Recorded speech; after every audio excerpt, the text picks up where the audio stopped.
Hey guys, how's it going? So today we have a gator full of lofty plans. I mean, look at all of this beauty right here. Hellebores, violas, pansies, lettuce, sweet pea starts.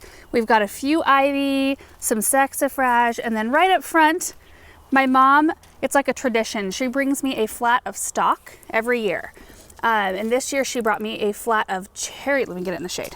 Whoop. Cherry blossom stock. It's a soft pink. So here's what usually happens. Early on in the spring, my parents bring in a beautiful load of fresh color down at the garden center.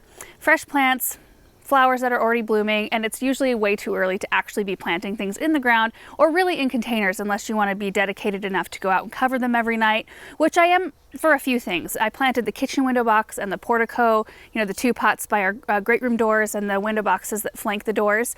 And I covered those for about a week, 10 days or so. I covered them every single night and they are beautiful, beautiful. I've enjoyed them so much. But when they get that load in, I knee jerk.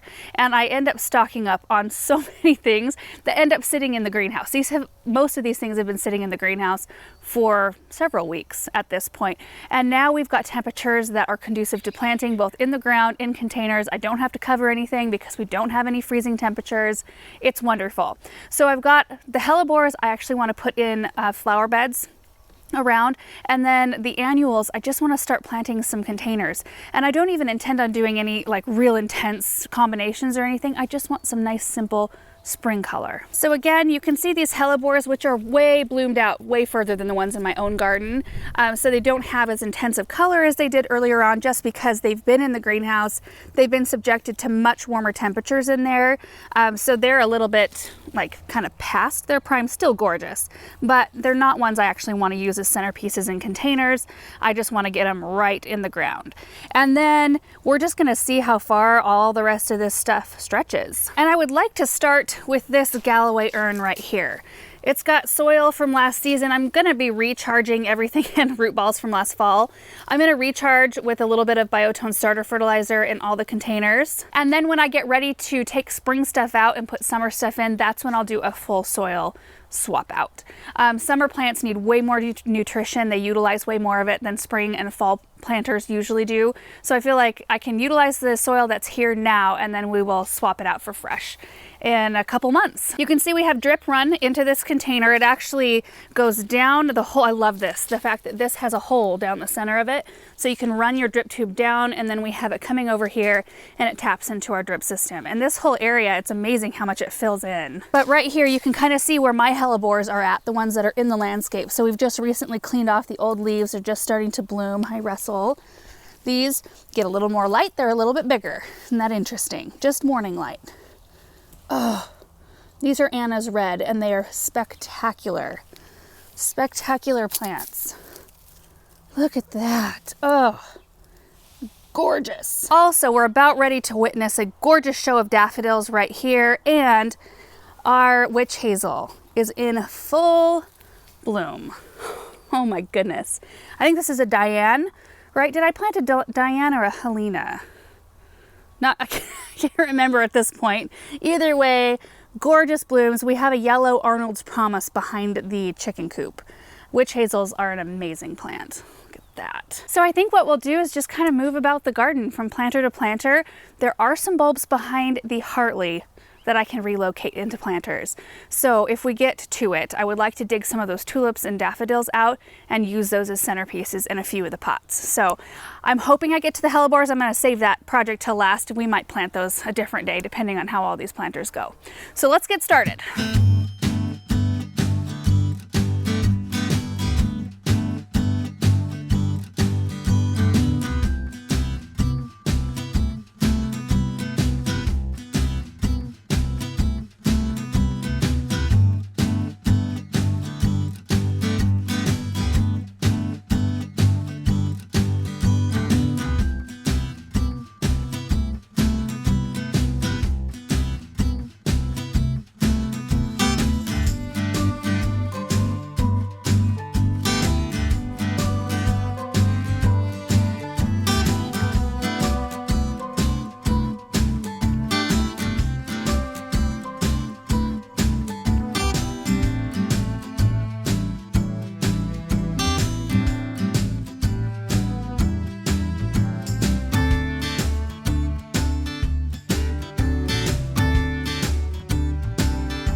All right guys, so we got 11 planters done, 6 of which I used bulbs that were growing in an area that we're going to be leveling here any day now.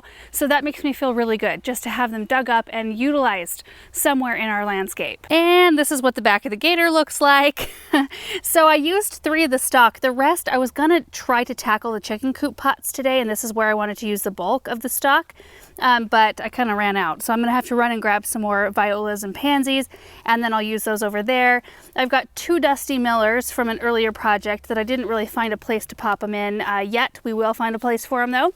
We have 1 viola left and 4 of the sweet peas, and then a few packs of lettuce. Boy, if you want a pretty filler that's inexpensive for spring and fall planters, use lettuce. Awesome. Okay, let's walk through and take a look at all of the things that we just got done. Starting with this urn, I'm going to try to go in order if I can remember. You can see that we're now in the afternoon. When I started this project, it was late morning, so it was still shaded. But now we've got a lot more sun, which will actually keep these plants happier. And this is where I used the 3 stock. So those will grow up and be our centerpiece plants. So right now, they're not adding a ton of drama to the container, but they will here shortly. You can see they're starting to bud up. I got some soil on them. So there's 3 of them in there as a centerpiece, and then there are 3 of these early albino lime, is that what they're called? Saxifrage. And then I used some little buttery yellow violas and some ivy. So there's a green one. See, I didn't have enough of any kind of ivy. There's another green one, and then I used a variegated one on this side. Kind of a tonal looking arrangement until we get the soft pink up above. Next one is right up here. Now this container actually has perennials in it. So there are Hellebores and Hosta. Let's see if we can see, I don't think we can see any of them right now, but I was working around a Hosta that's right back here, and there is a Hellebore right in here that's just starting to bud. This container was super duper dry, kind of forgot about it. So the plants are a little bit stunted, a little behind, but they will take over here pretty quick. By the time this stuff is ready to come out, I think those perennials will be fine. But I planted 3 of the sweet pea starts in here, so 3 4-inchers, hopefully utilizing this as a support, this little bird cage trellis. And then we've got some pansies surrounding it, more of the buttery yellow violas, and then some of the lettuce. And I just used mixed. I think this might be a type of romaine, and then there's some other varieties in other containers today, but I think that's just a bright, fresh look. Next were these. So we have, I think they're called Avalon. They're daffodils that I planted along the pallet walkway behind the gazebo area 3 years ago, and 1 bulb had turned into like 6 already. So I was able to dig those and put those as a centerpiece in both containers. You know what's funny? Do you remember the flower beds that had bulbs in them? Look. Like, I kind of just didn't even think about it, because when the garden was being destroyed up here and leveled, these were already done and cut back. So anyway, we have our old shape of the flower bed worth of tulips up here. I'm just gonna let them do their thing. But these daffodils right here are pure yellow. Like, they're a real lemony, beautiful yellow daffodil, and I think they'll look really pretty together with these blue violas. It's just so fun to be able to use some of these as centerpieces, because I mean, the centerpiece plants are usually the ones that add up the quickest. And you know I paid for the daffodils, but it doesn't feel like I paid for them because it was 3 years ago, I think. So if you add up the cost of the violas, it's a really inexpensive container up there. Love that. Next up are the vegetable garden containers. I had 2 boxwoods in there that perished over the winter. I'm not sure exactly what happened, except for I lost those 2 and that one. I haven't pulled that one yet. So kind of an odd deal. They usually do real well for me in containers, but I had enough of those Avalon daffs to fill in the centers of both of these containers. So it'll be a fun, beautiful change anyway. I had these dark purple violas, and then I used a mixed lettuce blend in between the violas. And they usually, like when I use lettuce, they get real poofy and real fluffy and really pretty. Oh man, I still have so many to do. Whew, look at that one, yuck. Next 2 are the urns by this bench. I actually dug up more bulbs. So these are the Hawara Daffodils, the ones that are on the bottom level. So we recently just dug all of the daffs from the top level and planted those out in the cut garden containers. But you can see where I kind of was rooting around, and I got a bunch of these out. And these send up stalks that have little itty bitty yellow daffodil flowers, but usually like 3 to 5 blooms per stem. So Like I was even thinking as I was planting them, even if I shock these poor little things and they don't bloom, it's still a really pretty, almost like chive looking texture. I really like it. And I just ringed them with this real fluffy lettuce. Do you approve? This is the next one right here. You'll notice the same kind of birdcage trellis. It actually came as a set from Gardener's Supply many years ago.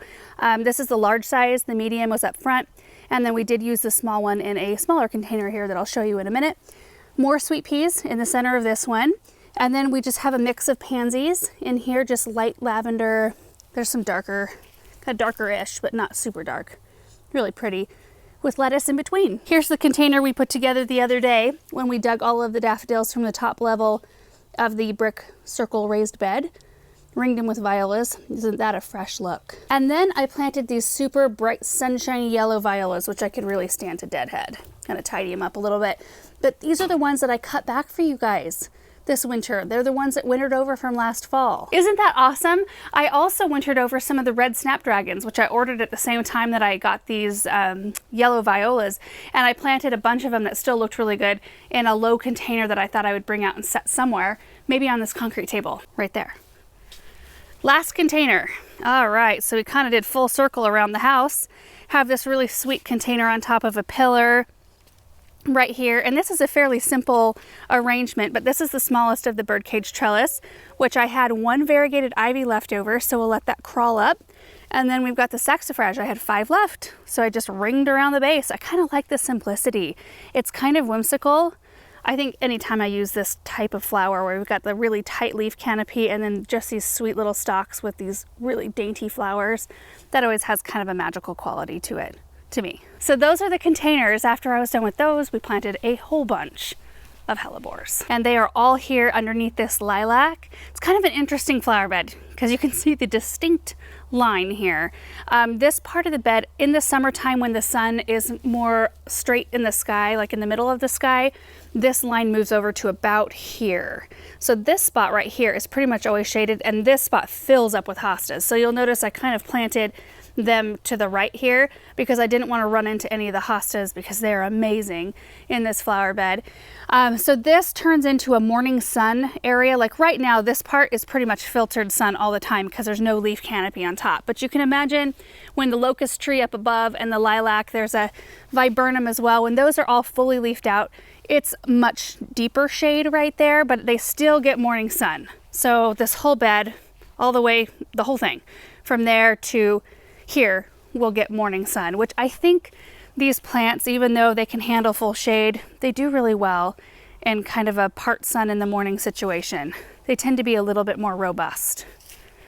So 3 of them are over here. We've got 1, 2, 3, and then the rest start here, and they kind of just drift through this whole area. I've tried other things here. So I had a drift of hydrangeas, which I have 3 of the 5 left. There's 1 here I still need to trim, and then there's 2 over there that do well. These 2 did not do well, and I don't know. We're thinking maybe they got hit with the sprinklers. We're not real sure. And then I've tried heucherellas. What else have I tried in here? Some hostas, and hopefully these hellebores survive whatever the other ones did not. So again, on all the containers except for the vegetable garden ones, because I pulled those old boxwoods out, they all came out in one big piece, the root ball, and all the soil. I did put fresh soil in those, but everything else I just kind of refresh with biotone. And then when we get ready to do summer plantings, we will refresh more of the soil, if not all of it. And then I use the biotone to plant these hellebores as well. Other than that, it's just making sure we keep everything watered. We actually have our water turned in at this point. We're going to start running our drips very sparingly, but we'll start watering those so that it will help out new plantings. I probably will have to water the new stuff that's in the ground a little bit more frequently than we're going to be running our drip. So it's just something you have to be very cognizant of in the spring, that even though it feels cool and it feels like things stay wet for longer, we just need to keep checking those new things, especially if it's windy or if we have an extended dry period or, you know, what have you. And then 6 of the 11 containers that we planted today do have drip running to them. The others, which ones am I thinking? The wicker pots up front, those have a drip line kind of hanging out the back, but we don't have any drip running near, so it's something we're just going to have to hook up later. It's kind of the same case for the other ones that don't have drip, so those are ones that I will have to keep in mind too and make sure that I keep them moist. And I think that that is going to do it for today's video. Got a lot done, super happy with it. Even more happy to get tables in the greenhouse cleared off. Things just, they don't want to stay in there forever. They do much better being outside, and I feel good looking at them and knowing that they're just able to breathe and just do their thing out here. So anyway, thank you guys so much for watching. I hope you enjoyed it. I hope it was helpful, and we will see you in the next one. Bye. Hey dude, how's it going? Good. Oh, and P.S. I just wanted to show you this kitchen window box and how absolutely stunning it is. So full of spring color. When we planted it, you guys remember that the daffodils and hyacinths were not in bloom. So like we didn't see any color from those. It looked pretty and fresh, but not like it does today. Oh, I love it so much.